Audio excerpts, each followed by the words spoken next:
name's Jack Mark. I'm the brand manager for eFlite here at Horizon Hobby, and I've got with me today Matt Andren, who's a product developer here at Horizon Hobby and worked extensively on the Timber.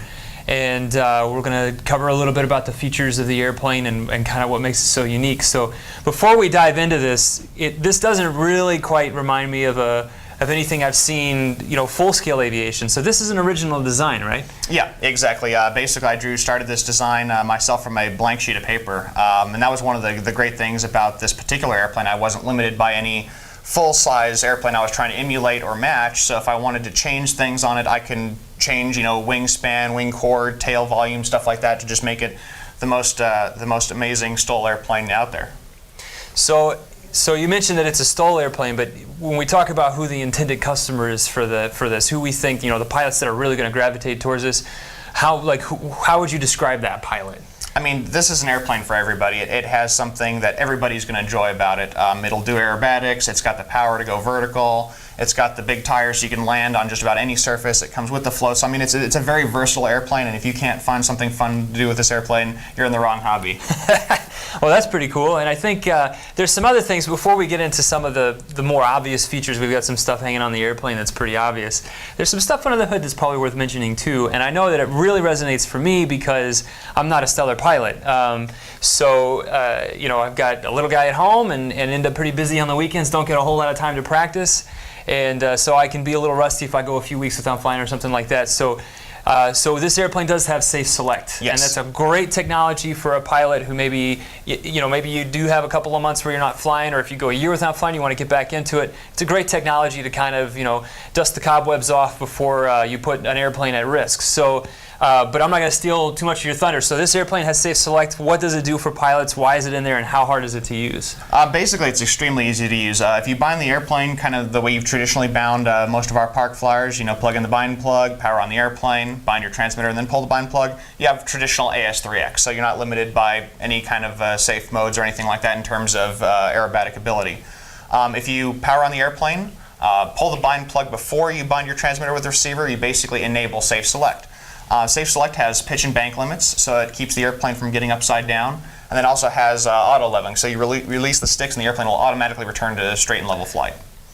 So with the sticks released, like if you're kind of trying to coach it in for landings, that's one of the things I've heard you mention before. If you're trying to kind of bring it in for landings, you let go of the sticks, it'll come back. So managing your pitch and your power on final, you really have this awesome stabilized approach. Exactly. Without having the full workload of that. Now, let's say that's great. So now, if I bind it the way that you said, which is a little bit different from the regular bind process, correct, then I've got the Safe Select on, but then it's on all the time, right? So yes. How would I go about turning that off while it's in the air? The great thing is basically you can assign Safe Select to a switch, and it's extremely easy to do.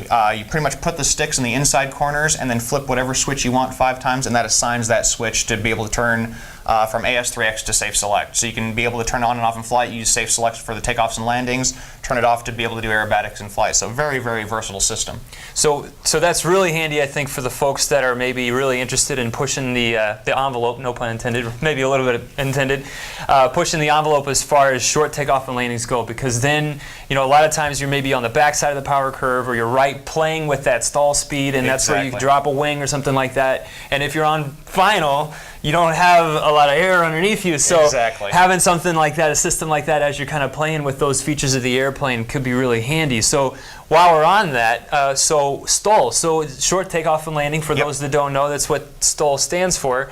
But what is that? Why and what have we done to this airplane that kind of makes it from just a sport plane into adding that STOL capability? There's actually a lot of things in the airplane. One, it's just a lightweight aircraft. The whole wing is full of hollow voids to reduce the all-up weight of the aircraft. You can see it's got a very large wing, very light wing loading, so that helps for slow flight. But in addition to that, there's some features that we put on there, including slotted flaps and leading edge slats to really enhance the slow speed ability. And it's just remarkable how slow this airplane can fly and still be very controllable. So with the slats, though, do you give up any aerobatic performance at all? You actually do just a little bit. When you put the slats on, the roll rate is reduced maybe a couple degrees per second. The roll rate's still pretty positive even with the slats on. The biggest thing you're going to notice is the elevator is going to feel heavier inverted. and you lose some of the inverted performance. Now, the airplane will still fly inverted all day long with the slats on. It just takes a lot longer to do, say, an outside loop, for example. Okay, with the slats off, you can do it fairly tight, and it's just a little bit more lively with down elevator. But you know, slats are designed to work upright, and so they're just not very happy upside down. So, but the benefit of the slats is they really enhance the slow speed ability of the aircraft. So you mentioned that when you put them on, so is that something the customer can do? They don't come installed on the airplane? Correct, yeah. You can see here we have a separate wing with these slats not installed and one of these slats loose. So basically there's these foam pads that cover the mounting spots for the slats, and you basically just peel those off and then CA glue these slats right onto the wing there. So if you choose to fly without the slats, you basically just pull the airplane out of the box and put these aside and fly the airplane. And if you want the kind of the extreme slow ability, then you can install the slats. So you said CA, so foam safe or what regular doesn't matter because we're talking Z foam here. Exactly. You can use regular CA, epoxy, pretty much just any type of glue. Double stick tape?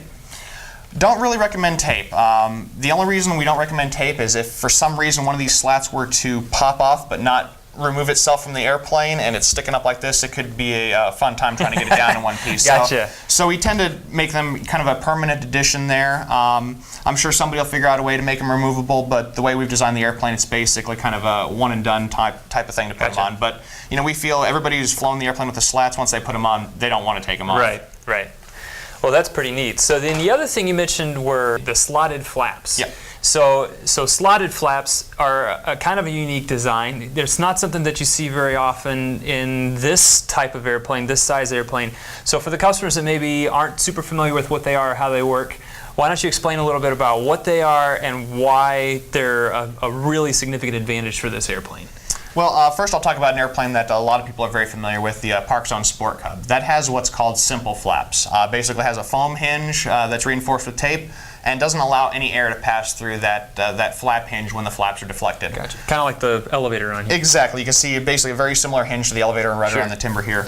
If I deflect the flap here, you can see there's actually a gap that allows air to pass through the wing and over the top of the flap. And what that does is that keeps the air attached to the top of the flap and gives a lot more lift than a traditional plain flap. Also keeps basically a little bit better airflow flowing towards the tail, so you have a little bit better authority of your elevator and rudder with the flaps deflected.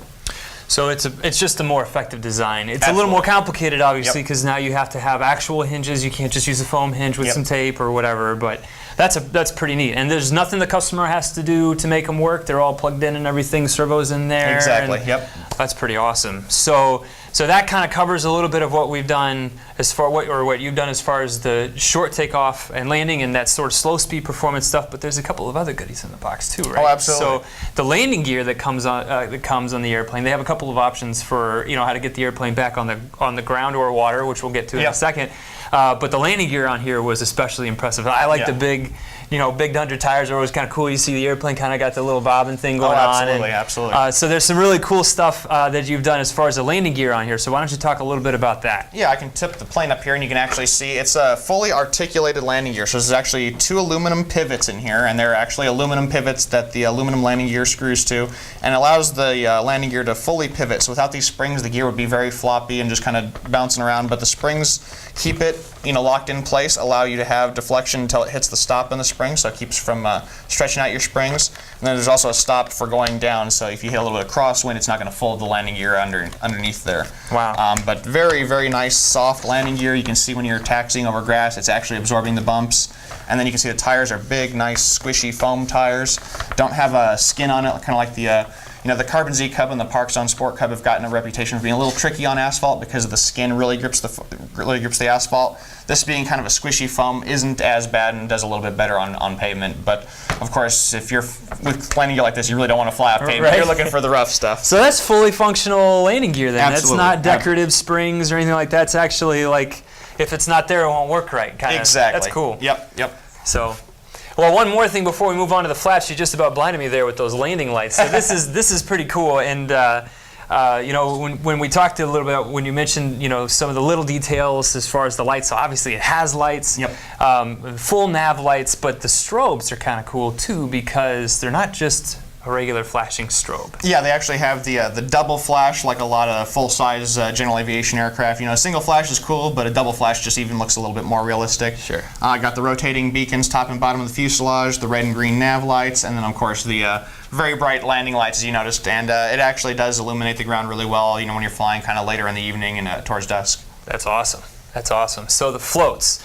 So this is not an additional item, right? Correct. I mean, if you break them, it's a replacement part. You can buy the replacement part, but you get the box home, you open up the box with the airplane in it, and there's floats. There's floats. Yep. So basically allows you to pretty much fly this airplane anywhere. You know, you can fly it off land or water. The floats install very quickly. Basically, it's just a couple screws. Up here, you can see these struts basically pinch the front strut mount into the fuselage, and then there's a small plate that covers the rear strut mount. So a couple minutes and you've swapped from wheels to floats. It has double water rudder, so they just go pull off the rudder there, and just a simple, easy keeper allows a quick connection there at the field or the lake.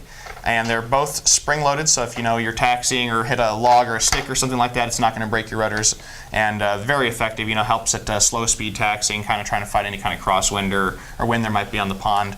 The other thing about the floats is they're very, very rigid, so it makes you can even do kind of one float landings and doesn't bounce around or anything like that. Makes it very stable. Has spray rails here to prevent the water from spraying up into your prop.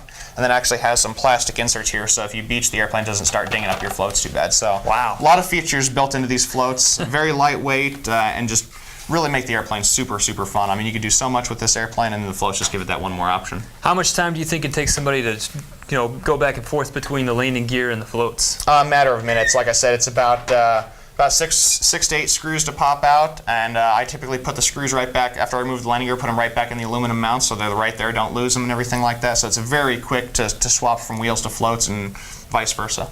So speaking of taking things apart for transport, you know, this probably fits in the back seat of a car, but the back seat of my car is never empty.